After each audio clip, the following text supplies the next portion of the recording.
It's not an understatement to suggest that the Ohio Players are one of the greatest bands of all time. And they are an American national treasure, a band that truly broke the mold and changed the face of music forever. Now, the Players produced 17 top 40 hits, 3 platinum and 5 gold albums, including masterpiece songs such as Skin Tight, Fire, Love Roller Coaster, and Hoochie Coo. Well, the Ohio Players sound has been ingrained into modern pop culture, and their music has been used everywhere from McDonald's commercials to the Sopranos. And in 2004, the Players were given a prestigious BMI Award for the use of the song Fire on the TV show Hell's Kitchen. And the Players also paved the way for the next generation of funkateers. Well, samples of their music has enhanced the careers of Snoop Dogg and Dr. Dre, Ice Cube, Ice-T, even Beastie Boys and Jay-Z, and a great many others. And their songs have also been covered by a vast array of artists, including Red Hot Chili Peppers. And after 50 years in the business, this group is still setting stages on fire and riding their own Love Roller Coaster. So, ladies and gentlemen, let's welcome original member and drummer of the Ohio Players, the legendary James Diamond Williams, to the show. Welcome, Diamond. Hey, you're welcome. Thank you so much for having me. I appreciate it. Absolutely. Well, you've been the drummer for the band for 50 years now. How did the band come together in the beginning? Well, the band came together in 1959. I was 9 years old. I was nowhere around, probably in the second or third grade at that time. But they came together with Marshall, Pee Wee, Satch, and Greg Webster were the four original members. Webster was the original drummer, of which I replaced in 1972. So they started the band. They picked up Sugarfoot around 63 or 64, and they picked up Walter Junie Morrison, who did the granny voice around 70 or 71, 69 or 70 in that time. And they picked Marvin Pierce, who was the trombone player in the band. They picked him up around 70 or 71, and I came in 72. Uh, Junie left in 72, and Billy Beck came in 73. So that's how we all came together around that time. Well, since that time, how many member changes have you had? Because what, there's 3 original members left? I say, in around this city called Dayton, Ohio, there's no, but when you walk around, you say, have you been a member of the Ohio Players? 9 out of 10 people say, yes, they have been. So the, the band has made quite a few changes, Dr. Bond, but we're still in existence. We're still doing very well at this time, present time.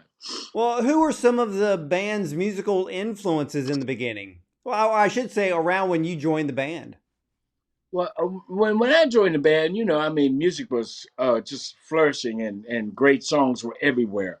I mean, we used to listen to Tower Power and Buddy Miles, of course. Stevie Wonder was around. Aretha Franklin was around. There were individuals and mostly doo-wop groups at the time. Before the Ohio Players became in prominence, you had the Shy Lights, the Stylistics, the Temptations, the Dramatics, and groups like that, such as that. But there were other artists that we listened to. At that time, artists could actually sing and play. What a concept. Aretha Franklin didn't have to have auto tune, or Stevie Wonder didn't have to have auto tune or machines to help them sing. They could do it on their own. It was a great time. Well, yeah, I mean, and I think for those who are true lovers of music, we're not getting to hear some of the true voices in today's music. Like you said, a lot of it is manufactured, but we're not going to get too deep into that. But for you, did you have any drummer idols in the beginning? Oh, you kidding me? Yeah, there were quite a few. I mean, Gene Krupa, Buddy Rich, Louis Belsom, all the guys that could just beat the heck out of a drum. You know what I mean? These guys just took drums and just powdered them. You know what I mean? Just beat the heaven loving H out of them. Those were my heroes.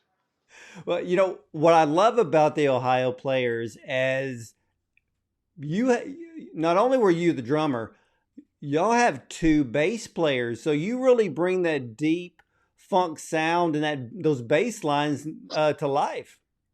Yeah, at the time to play funk, it was being, just the beginning of playing funk, and the combination of playing funk then was for the for the drummer with his bass drum to match the bass guitar line in sync.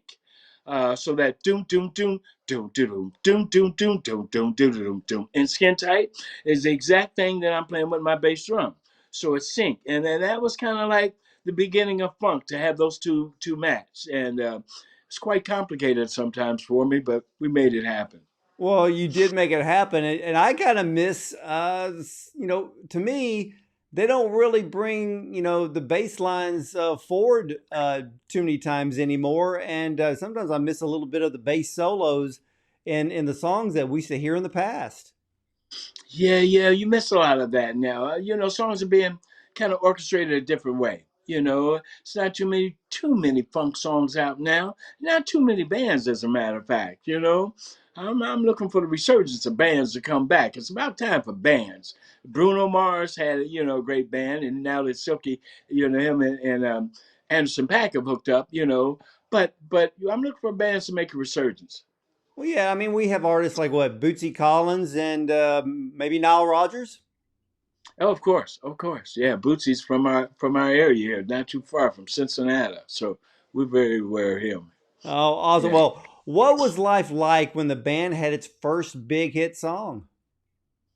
Well, it was first of all, it was unbelievable. This is at a time when, I got in the band. When I got in the band in 1972, I really never knew, because I'm from a little city called Dayton, Ohio. Never really knew what a hit was. I knew what they were playing on the radio in Dayton, Ohio. But to know what a hit is to travel around the country and hear your music every daggone 20 or 30 minutes on any station where you're traveling. Now that's a hit.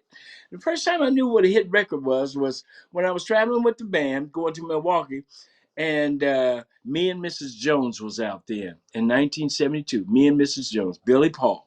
Me and Mrs. Jones. And we kept hearing that daggone every 20 minutes on the radio. I said, man, this is a smash.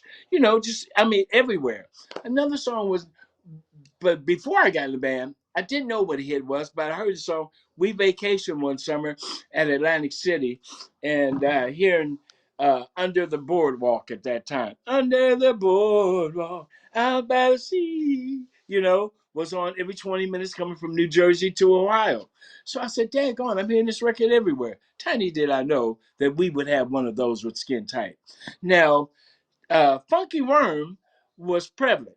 It was good. We heard it traveling around occasionally. But when Skin Tight hit, that was considered a smash. Okay, and it changed our lives, to say the least. It changed our lives. Well, which song became the biggest hit of all? Was it Love Roller Coaster or Fire?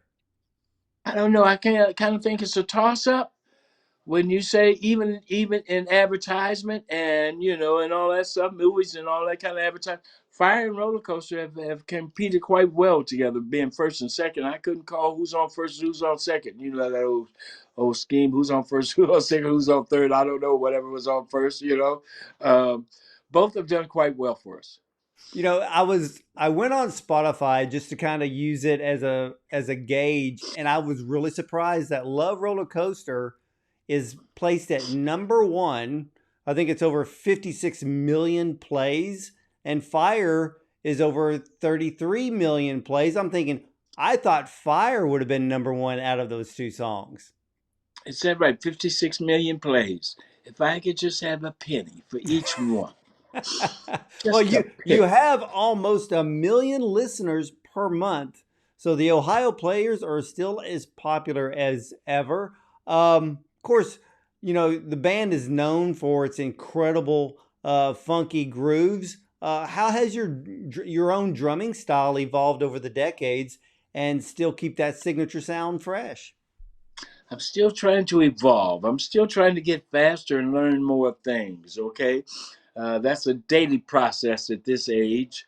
Uh, but it's all about the beat. The drummers are out now. You got a lot of great drummers that are flashing and playing a lot of stuff, but it doesn't make a good beat. Okay, playing a lot of stuff does not make a good beat. You don't hear that in a song.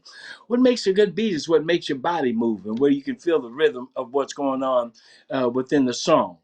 And we used to listen to Dick Clark years ago. Not that we didn't listen to Don Kirshner or some other people, but Dick Clark used to have a segment within his show where we'd have these kids come up and say, "What do you like about this song?"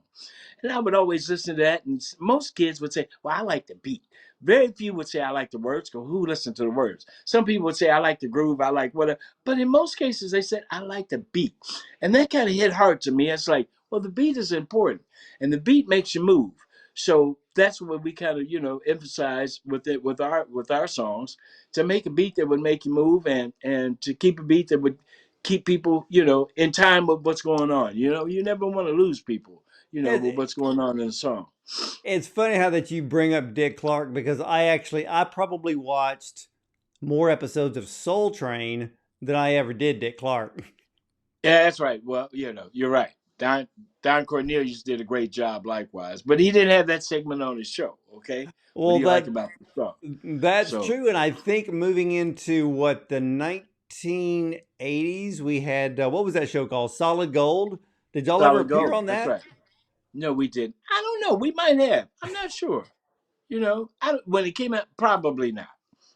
Probably not. Well, the Ohio Players helped define the funk sound of the 1970s. Um, and of course, it's been long lasting since.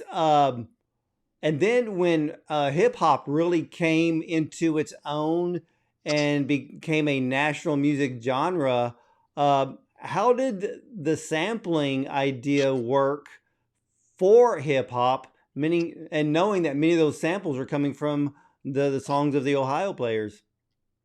Well, at first, it worked very well for the samplers, not too much for the samplees, which means, we didn't get paid that often from these guys using our music and ripping it off for the most part.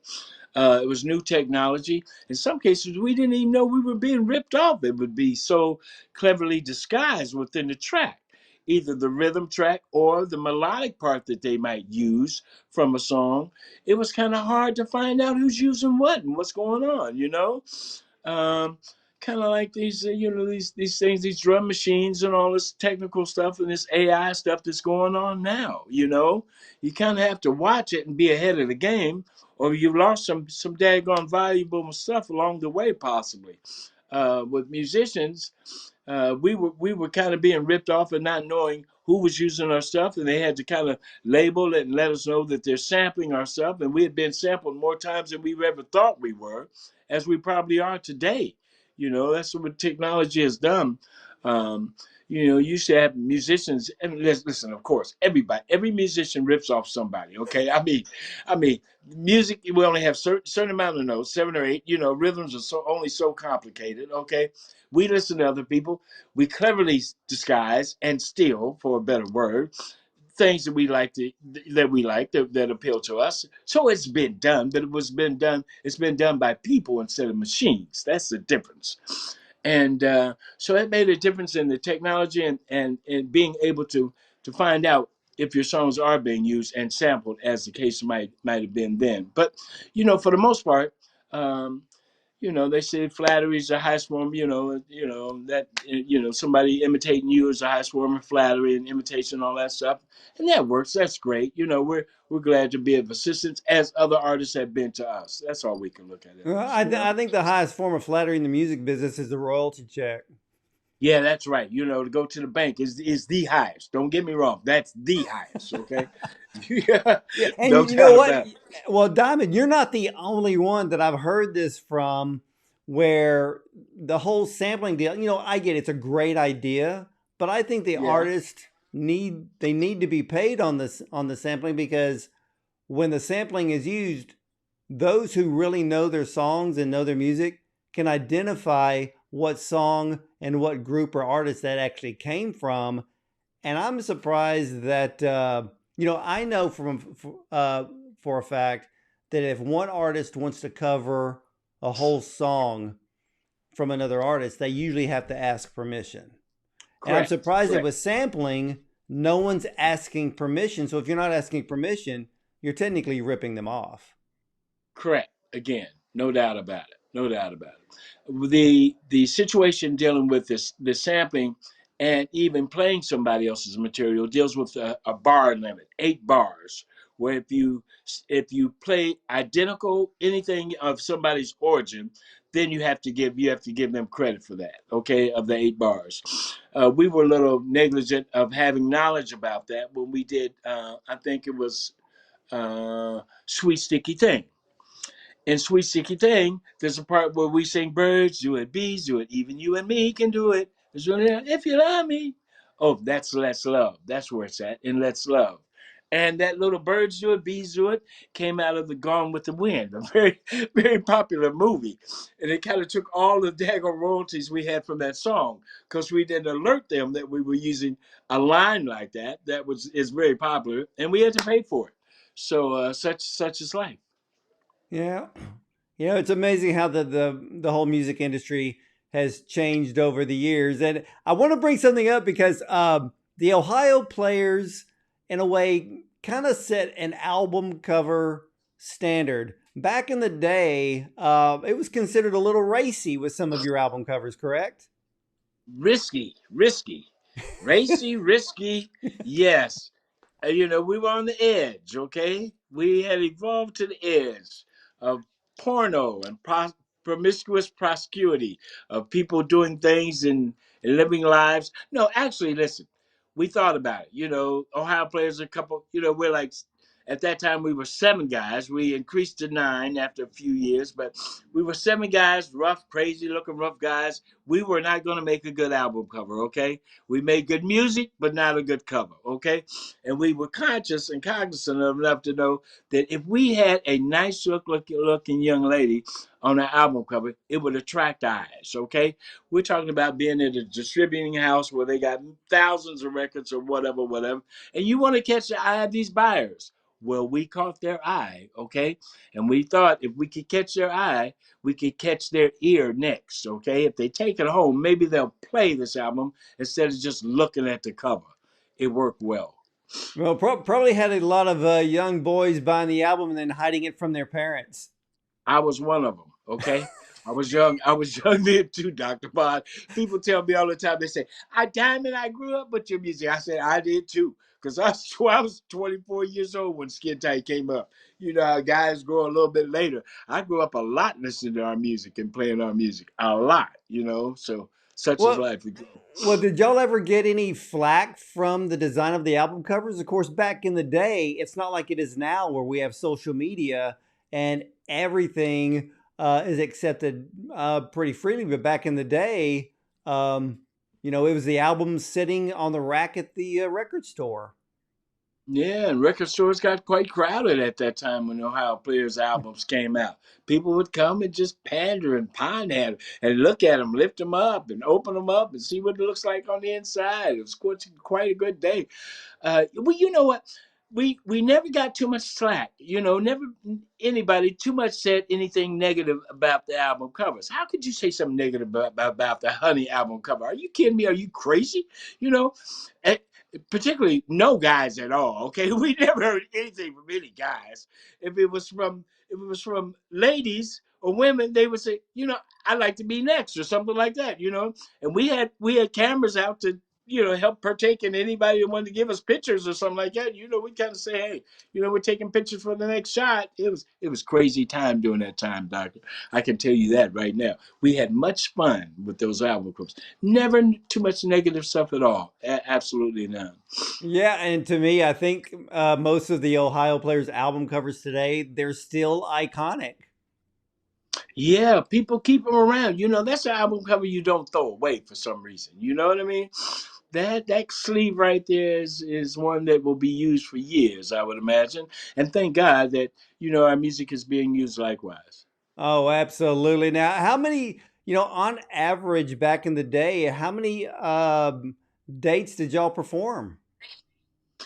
Back in the day, I would think that we would probably have performed. I don't know, probably 96 to 100, 120 dates or something like that a year, possibly. We would go out for 30 days, 30, 40 days in a row, and, in Europe and stay over in Europe and drive the Autobahn and go from city to city and things like that. And heck, we'd come over to the States and tour the States. And heck, we did when Marvin Gaye crossed America, we did 20 shows with him. Likewise, we opened up the daggone Superdome with the Jackson 5. The first show to open up the Superdome was us and the Jackson 5. And we were touring and we were in the studio. It was a constant move of music, either writing it or playing it. Within 3 or 4 years of our lives, of my life, it was constant music, constant music, constant music. It was just great, just great. Well, with all of the touring, who would you say is the most receptive fan base across the globe? We just did a show a couple of weeks ago at Detroit Music Hall. And my sound guy said, his name is Johnny Watson. Johnny said, Diamond, I've never seen a crowd so energetic or whatever. He just recently, got with us. And he said, I've never seen a crowd so energetic in my life. I went back to look at it, and I said, man, that crowd was on fire. So, I mean, it's just every gig is a new gig. I couldn't tell you, Dr. Broughton, we've done so many, okay? But as memory serves and corrects, it will probably be the next crowd that will be the best, okay? Oh, absolutely. Now, um, talk about your drum kit a bit. How's your setup changed over the years, especially versus with all the new music technology that's available now? I have yeah, I have employed on my drum set a couple samplers. Well, just one sampler. And that gives me the siren sounds at night when we before we go into fire. I'm able to fire those back in my drums.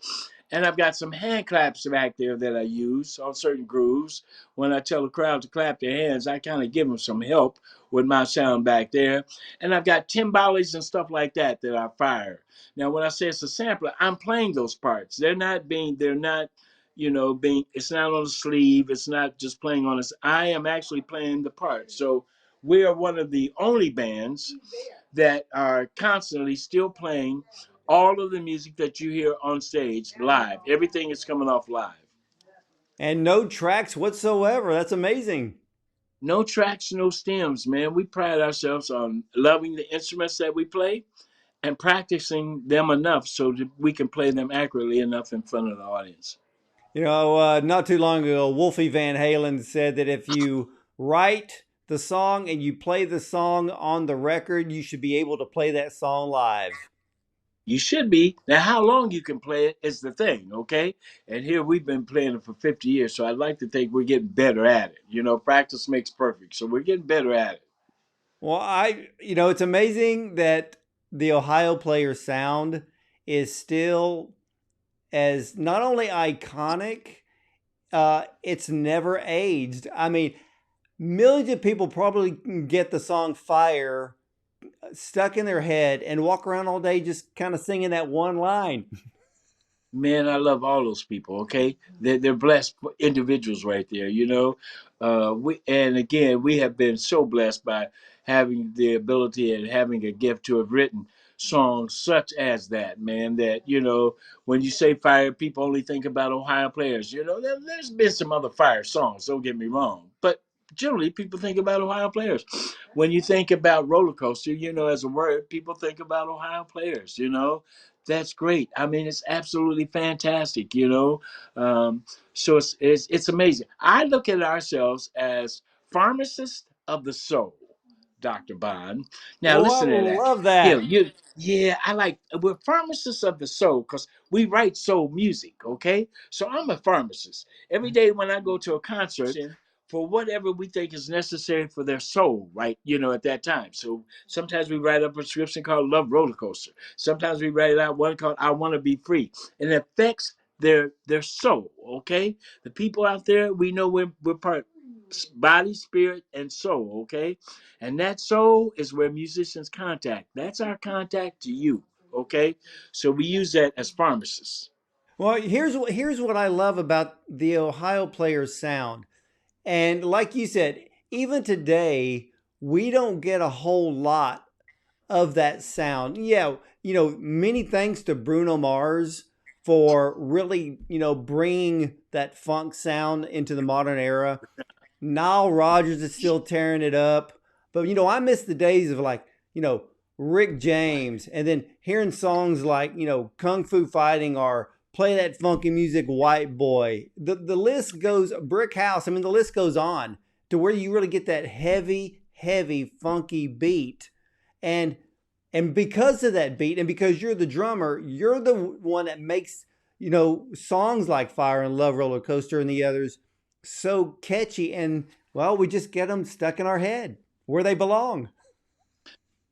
That's right. Stuck in your head and felt in your soul, doctor. Okay. And stuck in your head is great. I mean, we as musicians, the Ohio players, consciously made an effort musically, rhythmically, vocally, melodically to touch you. Okay. To touch you either with the R&B or funk song or but to touch either sonically, melodically, so that we can touch you with songs, but know that we're touching. When we wrote Fire, we knew that was a funk groove. Okay, we knew Fire was a funk groove. Now we didn't know what we should call the song, which is why at a time when we were writing it, we were staying next to I was staying in a room next to Stevie Wonder at a hotel in Los Angeles. And Stevie was playing tracks for me, I was playing tracks for him. And he would play, and I played for Stevie one night. I said, Stevie, listen to this track here. And it's the tracks for Fire. It was the rhythm tracks for Fire. And Stevie said, this track, he said, Diamond, this rhythm track is so hot, you could call this thing anything. You could call it rocks or whatever. But when he said it was so hot, we said, we're gonna call it Fire. So just the notation and just the excitement of writing something like that and knowing that, you have titles that will last. It's just amazing that these things. And when we wrote Love Roller Coaster, we wrote it with the conscious decision that we were going to write a pop hit, not an R&B hit, because that's not an R&B, that's not a drum track. That drum track that I use on Roller Coaster is herky jerky. That's how pop hits were then. They weren't straight. Now, we had come out of a bag, or the music was changing right at a certain period of time, but it was going into disco, Dr. Bond. Remember, disco came in with that straight beat thing, the bum, bum, straight beat.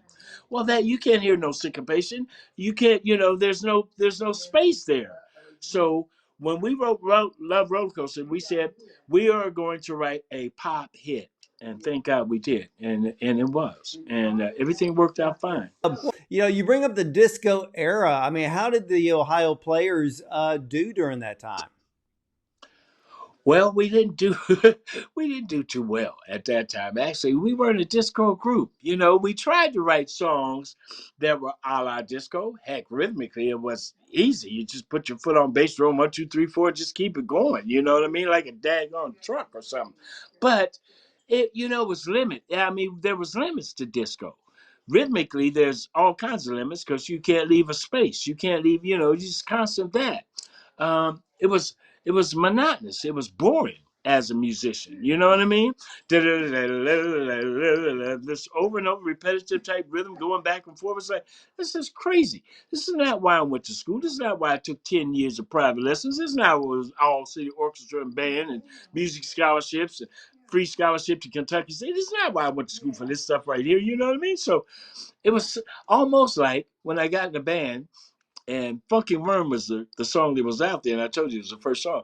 And I said, please don't let this be the band's only hit. Because this song is so simple and so ridiculous. It's not musically challenging. And then we started to write Skin Tight and some other songs that were musically challenging and engaging as a musician. Boy, was I happy. But Well, disco, disco was similar. I mean, to a point it was boring. And we never, really grabbed into that. So we kind of faded in the works. what is your favorite player song to play? You know, um, it's just like having kids, Dr. Bond. Who's your favorite kid? I can't name my favorite girls. I got two girls. I love them both the same. As a matter of fact, my eldest daughter is a Broadway director. She's the director over the musical Wiz. The Wiz that's out now touring the country and going to Broadway in April. My daughter, Shelley Williams, is the director of that musical. My other daughter is an HR director over the Dayton Public Schools payroll. Okay, so I raised two beautiful, intelligent, brilliant girls. And which one do I love the best? Both of them. You're not gonna get me there, Dr. Bod. I love them. So my No. my record, my records, and my babies are the same. I love them all. Well, let me ask you this because the Rock and Roll Hall of Fame has not recognized the Ohio player's musical influence just yet. What are your feelings about that? I had mixed feelings years ago when it first came. When Rock and Roll Hall of Fame first came out, I said, "Well, daggone, Ohio players are not rock and roll." So I mean, it's justified. The people they were bringing in, I mean, come on, they didn't bring in all the people that I thought. And I'm sure there's some that are left out in the rock and roll genre and similar some things. But when they started bringing in some other people, and there's no discredit, they obviously deserve to get in. Beastie Boys, the Heavies, or whoever these are people are, even some of these when they started to do that, it's like, not daggone. I mean, rock and roll is in Cleveland, Ohio. Ohio, you get me here? It's like Ohio players, you get me here? I mean, we've done everything in what from my understanding, in all the qualifications to get in or to be inducted, we have cleared all qualifications. So my question is, what is the problem? Have you overlooked us? I don't want to leave here on this earth. There are four of us that have already left that I think should have been deserving in being able to get in before they left this place called Earth. But certainly don't let the whole daggone institution of us leave before you bring us in. You know, it's about time. Come on, make it right. Bring Ohio players in this institution. We deserve to be in there. Well, I can tell you one thing, ladies and gentlemen. Here's what you need to do. You just need to head over to the official ohioplayers.com, and there is a link on their website to sign the petition to get them to be inducted into the Rock and Roll Hall of Fame.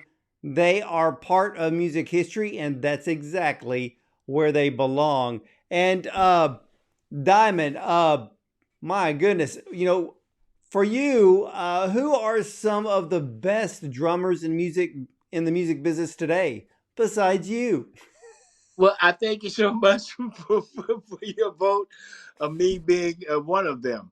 I like, daggone, it's my, I had a friend that played with Prince. That was a good friend of mine, Johnny, and Johnny Blackwell was a great drummer. I like, of course, Dennis Chambers. Dennis Chambers is one of my boys. That boy can play his butt off, and there's a lot of them, man. I don't want to have to start going through them because certainly I will miss some of them, and they'll be calling me, asking me, "Well, why did you say me? Well, why do you mention me?" It's just an oversight. That's all it is, guys. And but there are a lot of drummers that I really like today that are doing a great job. Easy. Well, let me ask you this.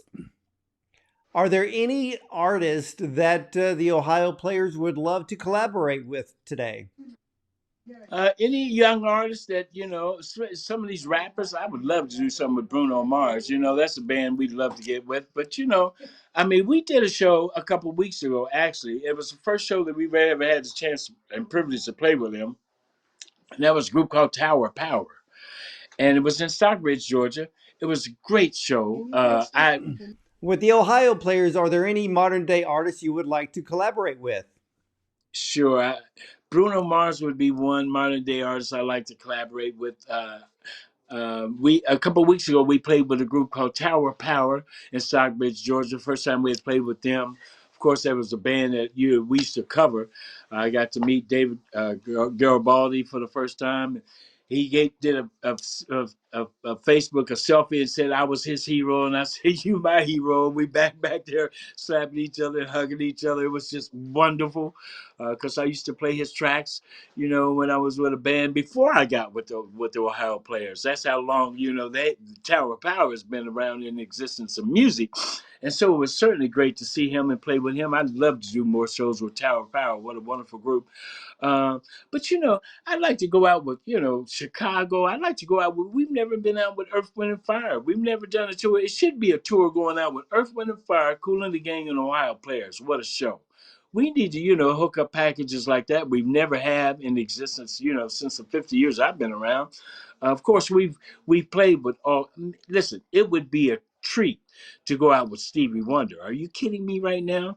Now we had the pleasure one time, and it would probably be one of the the fondest nights that I ever remember in the history of me playing with this band is when Aretha Franklin called for us to do her holiday party at her house.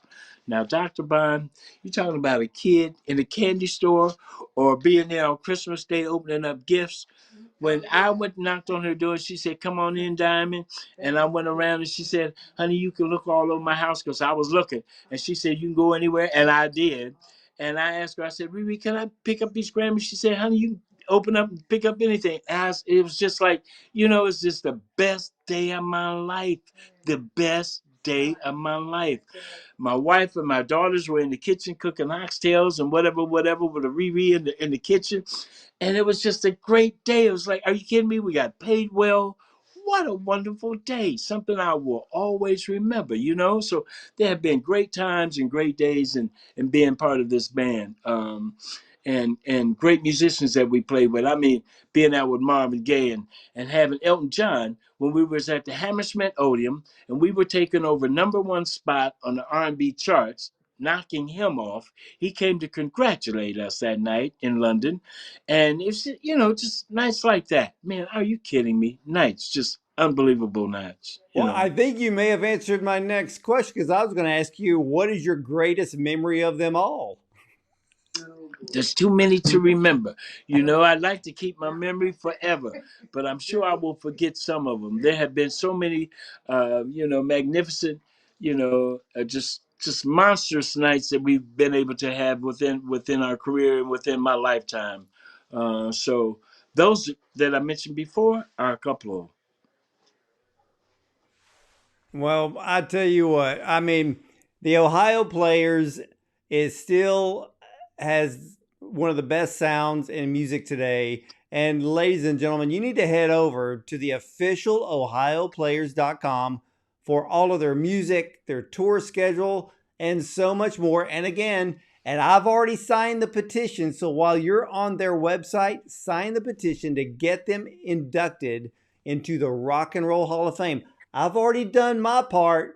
I'm on All that right. list. All And right.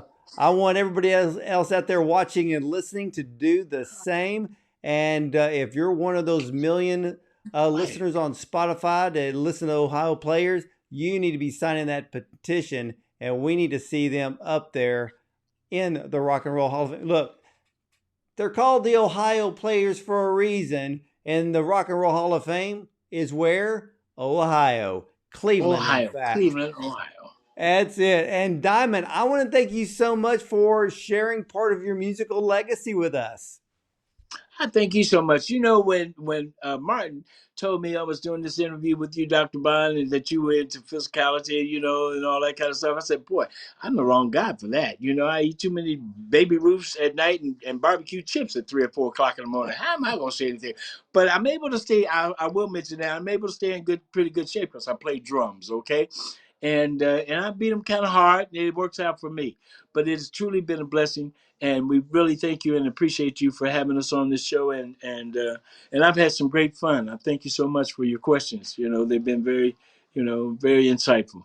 Well, I want to thank you, and it's always kind of funny when even I talked to Martin, and I said, no, don't just ignore the doctor part of my name. We have more celebrities on this show that you could shake a stick at, and we've covered so many different genres of music. And see, you've brought the funkadelic to the show, and I want to thank you, Diamond, for doing that. And ladies and gentlemen, look. Everybody's a fan of the Ohio Players. And look, they're always going to be on fire. So you need to catch the ride. When they come to your town, catch a ride on the Love Roller Coaster that only the Ohio Players can bring. So, ladies and gentlemen, with that, well, I want to thank you for watching and listening. And Diamond, again, I want to thank you for bringing the funk to the show today. If I brought anything, it's gonna be funk. It ain't gonna be no apple pie, Doc. I tell you that. All right, it's gonna be funk, and maybe a good drum beat. Okay, I'll bring that to the table too with the show. But I so much appreciate you having me, and it's been a treat. We look forward to talking to you hopefully again. And I'm bringing the funk. I'm gonna continue to bring the funk as long as I'm around. funk is gonna live. So we appreciate that. If you have a chance to come and see us, make sure you do. Now, it's been said before, this Ohio Players Band is the institution, and we're not gonna be around forever, and maybe you won't be either. So catch us when you can. Hey, that's it, ladies and gentlemen. James Diamond Williams is always bringing the beat with one of the most iconic and legendary funk bands in the history of music, the Ohio Players. And ladies and gentlemen, as for me, I'll see you next time. Thank you, Doc.